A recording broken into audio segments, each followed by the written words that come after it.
بسم الله الرحمن الرحيم تبارك الذي بيده الملك وهو على كل شيء قدير الذي خلق الموت والحياة ليبلوكم أيكم أحسن عملا وهو العزيز الغفور الذي خلق 7 سماوات طباقا ما ترى في خلق الرحمن من تفاوت فارجع البصر هل ترى من فتور ثم ارجع البصر كرتين ينقلب إليك البصر خاسئا وهو حسير ولقد زينا السماء الدنيا بمصابيح وجعلناها رجوما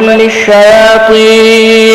وأعتدنا لهم عذاب السعير وللذين كفروا بربهم عذاب جهنم وبئس المصير إذا ألقوا فيها سمعوا لها شهيقا وهي تفور تكاد تميز من الغيظ كلما ألقي فيها فوج سألهم خزنتها ألم يأتكم نذير قالوا بلى قد جاءنا نذير فكذبنا وقلنا ما نزل الله من شيء إن أنتم إلا في ضلال كبير وقالوا لو كنا نسمع أو نعقل ما كنا في أصحاب السعير فاعترفوا بذنبهم فسحقا لأصحاب السعير إن الذين يخشون ربهم بالغيب لهم مغفرة وأجر كبير وأسروا قولكم أو اجهروا به إنه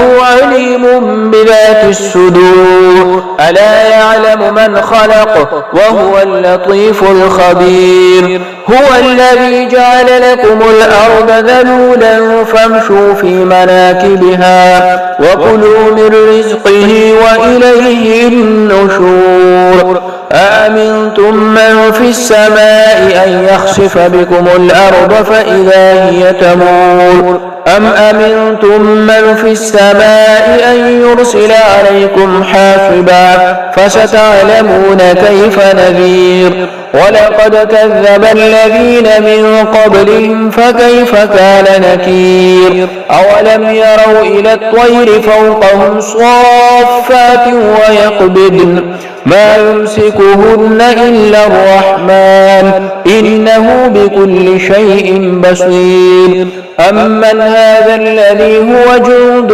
لكم ينصركم من دون الرحمن إن الكافرون إلا في غرور أمن هذا الذي يرزقكم إن أمسك رزقه بل لجوا في عتو ونفور أفمن يمشي مكبا على وجهه أهدى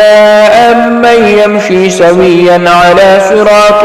مستقيم قل هو الذي أنشأكم وجعل لكم السمع والأبصار والأفئدة قليلا ما تشكرون قل هو الذي ذراكم في الأرض وإليه تحشرون ويقولون متى هذا الوعد إن كنتم صادقين قل إنما العلم عند الله وإنما أنا نذير مبين فلما رأوه زلفة سيئت وجوه الذين كفروا وقيل هذا الذي كنتم به تدعون قل أرأيتم إن أهلكني الله ومن معي أو رحمنا فمن يجير الكافرين من عذاب أليم قل هو الرحمن آمنا به وعليه توكلنا